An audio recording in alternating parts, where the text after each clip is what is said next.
I would like to speak for a moment about S1. This bill says that politicians and unelected bureaucrats who spend their entire careers in the same few square miles in Washington, D.C., know how to run Nebraska's elections better than Nebraskans. I was glad to see the senior senator from West Virginia come out against S1 and provide some much-needed honesty about what some Democrats' true intentions are with this bill. I think he summed up this issue well when he wrote in his op-ed that, quote, "Today's debate about how to best protect our right to vote and to hold elections, however, is not about finding common ground, but seeking partisan advantage," end quote. And as I said at the Rules Committee markup for S1 a few weeks ago, I simply cannot understand why so many of my Democratic colleagues would like to hand over control of our elections to the federal government. To take one example, this bill would allow candidates for the Senate to receive federal funding for their campaigns through a new program supported by federal dollars. That would include a 6-to-1 match for contributions up to $200, meaning that if a donor gives $100, federal dollars coming from taxpayers would match that with $600 more. During the bill's markup, I offered an amendment to prevent sitting members of the Senate from benefiting from this windfall, but it was rejected by all of my Democratic colleagues on the committee. This does not help voters make informed decisions. This only helps those of us who are already here in Congress. The changes S1 proposes only get more radical from there. This bill would effectively turn the bipartisan 6-member Federal Election Commission, the agency that oversees the financing of federal elections, into a 5-person panel subject to partisan control by giving the sitting president the power to appoint an independent 5th commissioner to the agency. Because only a slim majority would then be needed to make a decision, this commissioner could act as the deciding vote on issues that have historically been bipartisan. If Senate Republicans were still in the majority, and I told you that our leader wanted to pass a bill that would tip the balance of the SEC toward our party, the other side would object, and they would be right to do so.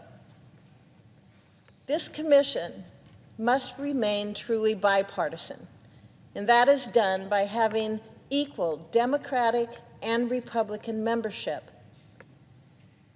S1 would also repeal an appropriations amendment that helps ensure the IRS does not infringe on the First Amendment rights of taxpayers who contribute to nonprofits, allowing the IRS to possess this information when it is not a campaign finance enforcement agency only empowers bad actors at the agency to target groups that they dislike.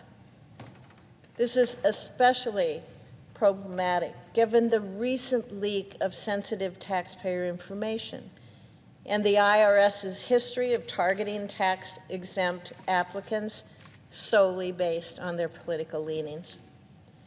Also, this bill would not only allow people to register to vote at a polling place on Election Day without presenting any form of identification, it would tell the 36 states that have some form of voter ID laws on the books now that those laws would be illegal. This is despite the fact that a majority of Americans support requiring photo ID to vote. And it flies in the face of the practices of other democracies, like Germany, the United Kingdom, Norway, and France, which all require voters to verify their identity before casting their ballot. But, Mr. President, despite all of the revolutionary changes this bill proposes, The most disheartening thing might be that it was introduced to solve a problem that doesn't actually exist. More people voted in last year's elections than ever before, including a record 76% of voters in my state of Nebraska. In the middle of a pandemic, voters turned out in historic numbers to make their voices heard.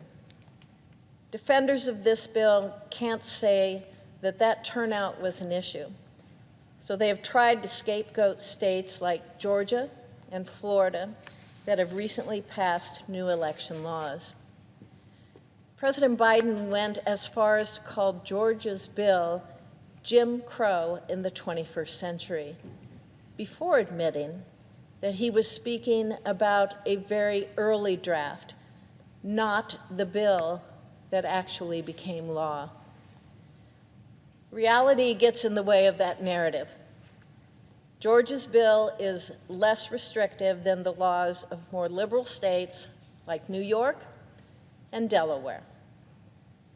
Reasonable people can disagree about the best way to conduct elections, but it is disingenuous to say that something is voter suppression or undemocratic just because you may not agree with it.